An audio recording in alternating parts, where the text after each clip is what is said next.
my mother always agreed with them, but she locked the door. It was always a screen door because they came in good weather. They didn't come in winter. And she would always give them the same kind of sandwich, salmon, canned salmon. And they quite often offered to make kindling because everybody had no stoves there. So that was part of my childhood. It was rather bleak. Alors, on avait des sans-abri qui venaient à la maison. Et c'était quelque chose qu'on voyait. Parce qu'on ne voit plus des sans-abri qui viennent à nos portes maintenant. Mais dans les années 30, c'était quelque chose de très commun. I'm going to talk about what families were like in Joliet during my childhood. There was one family, les Vaisseaux, and they were Protestant, although they kept it hidden because Protestants were damned. And one of the Vaisseaux was an evangelist, and he preached on the Pont des Dalles, which was a little bridge between Joliet and the suburb. And he preached barefooted because he wanted to show that Protestants had feet and not hoofs. Because there was a belief que les protestants, les maudits protestants, avaient des sabots et pas des pieds, alors lui, il parlait à pieds nus. Alors je trouve que c'était un peu intéressant comme background. Je pense pas qu'on a ça maintenant, j'espère. Mais c'était très médiéval. On n'avait pas grand jouet.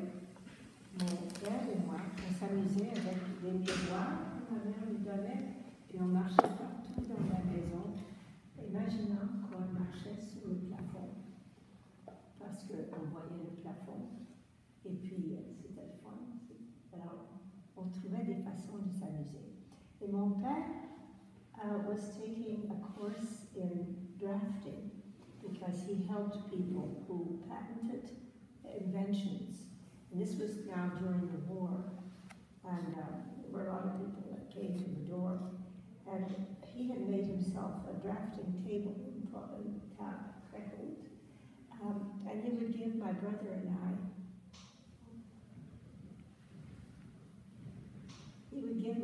and I, paper and pencil, and we were not allowed to have colored books. So that when I visited cousins in Quebec City who were quite sophisticated, they asked me to color. And I took pencil and I really liked it. It was pinkish purple. A little bit like your shirt, but a little more subdued. Mon père disait que c'était rose nanane sucé longtemps. Anyway, I really upset them because I took the pencil and I crayon all over the page because the color was so beautiful. And to this day, I do like color more than form. I've always been very curious and began collecting objects at a very young age. All kinds of things. An uncle gave us a little bottle of mercury, so we had a lot of fun with it, because we put it in a box and it would go back and forth, and of course as it touched the sides it would break up into little globules, little spheres. And I'm afraid we touched it, but we're still alive, so I guess it wasn't too much of a poison. I didn't have boxes to put all these in then, but now I do. Parce que l'année passée, je visitais un ami à New Richmond, en Gaspésie, et puis elle avait une de ces boîtes, comme ces boîtes ici. Je ne sais pas comment est-ce qu'on les appelle en français, mais en anglais c'est shadow boxes. Et puis elle avait tricoté des choses qu'elle voulait montrer. Alors je lui ai demandé, où as-tu acheté ça? Et elle a dit, Mountain Home Sets. Alors j'en ai acheté une douzaine à Moncton, parce que j'aime beaucoup mettre les choses dans les boîtes et ça coûte beaucoup moins cher que faire encadrer les œuvres qui sont faites sur papier. So I really enjoyed inhabiting the boxes, because I've done it for a long time.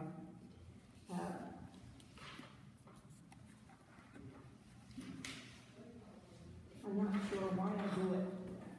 I suppose it's to keep things, make it seem precious. Like if you're putting it in a box, it's not going to change and it's there. Maybe I'm afraid to let go. I don't know. I've never figured it out, but that's what it is. The creative process is very different. Every artist has their own way, and with me, the unconscious has been very important. And one year, it was 88, I think, I started to do small works. J'avais pas l'énergie pour en faire des plus grandes. C'était des petites toiles. Et j'ai utilisé du pastel gras, oil pastel. I like the texture of it because it's thick and it's rich. And of course, you can scrape things in it and then put a wash over it so that it looks a bit like an etching. Anyhow, I had fun with that. I did 32 of them without moving. And then I noticed that it was of a woman. And at first I thought she was leaving the forest. Then I realized she was entering the forest. And a week or so after I did all these, I was diagnosed with cancer, with Hodgkin's disease. But amongst the 30 that I did, do you think you could go and get a couple of chairs? There is one. Oh, good. Anyway, so the outcome, the person was in the forest, and then there was a horse that was leaving the forest. So I knew that I would come out of this, because entering a disease like cancer is like entering a forest, where everything's strange.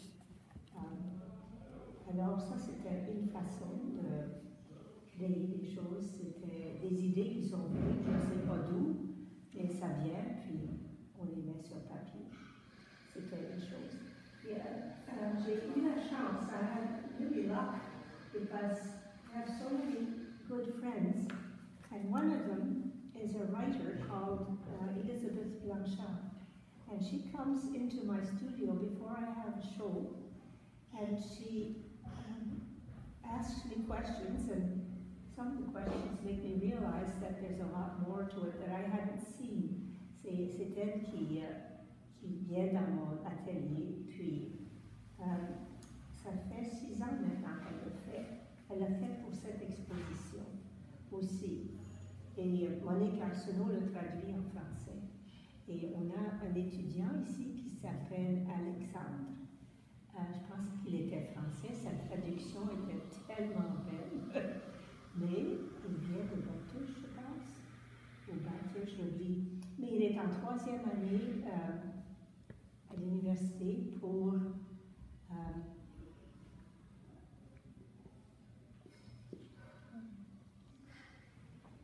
c'est pas génie, tu avais dit hier. Non, c'est political science. En français, on dit ça, c'est political science. Alors, j'ai des bons aspects pour notre avenir. Je pense qu'on va être bien servi avec un jeune comme ça. Parfois, c'est des poèmes qui me touchent et que je l'utilise. Un des poèmes, c'était Radcliffe et Beneath the Ridges. Il parlait de l'hiver, he talked about winter and said how winter was so important because things were going on and waiting for the spring. And I don't believe that we need to fear winter. He calls it the boldness of future springtimes, found in the dead of winter, beneath what is rigid. So I did a show called that in 2008.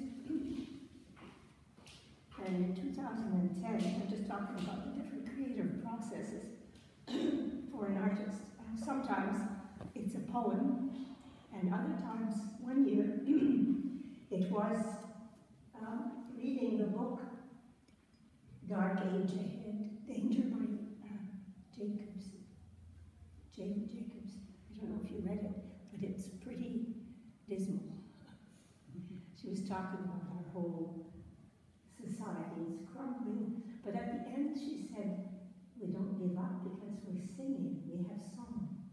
And I think she didn't mention artists that do visual things too, which she could have, because, but that provoked in me doing a lot of very dark paintings, and two of them were of women who were as trees, and they didn't have arms, and they were very sad.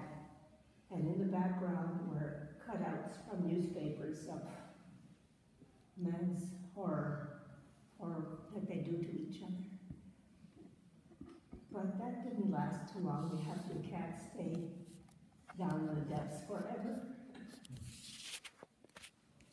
Ed and I are reading, just finished reading Dante's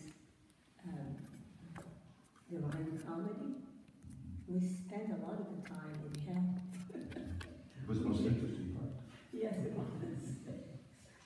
But we got out of hell. In the book of? Yeah. So anyway, sometimes it's about dreams. I've had so many interesting dreams. I know you all have too. When I was an adolescent, you've all heard this story, but I'll say it again. I had a recurring dream in which a man came into my room and took a pillowcase and put it over my head, and then took a rope and tied it. And then I had to follow him all over town. And I'd wake up very, very tired and hardly able to breathe. And I didn't know why. I found out later what the significance of that dream was. But the image of a woman whose head is in a bag, a sack, prevailed. And I think in 1980 I did a drawing which is on that wall near the door, which shows sacks or seeds. The idea of seeds was implanted then, if I may use that word, and it came out again this year. Words like enigma, one year it was enigma, that fascinated me, the word fascinates me. What is an enigma exactly, you know? And Ed said to me, well, there's a British composer that wrote the Enigma Variations, which were portraits of his friends. And I thought, well, I'll do the same, but instead of music, I'll do visual. And that painting that you see back there with the butterfly is a portrait of someone who is very delicate looking, but is really a steel butterfly. And sometimes you can have butterflies. And the love aspect of those, I don't know the names of those seed casings, but they come from Panama. And if you put your finger in there, there's little tiny hairs that'll hurt you. So it's a bit like love, you know. It's not all pleasant. So I've used objects like that for various reasons. A poet, an artist that influenced me after I had done many of the boxes, somebody said to me, well, you must look at the work of an artist that puts things in boxes. Thank you, Joseph Cornell. And we were lucky enough to go to museums in New York City and Chicago and Philadelphia, and they all carry Cornell boxes. I stopped doing that because I couldn't find old things anymore, because now it's become very, very difficult. Everyone wants to sell what is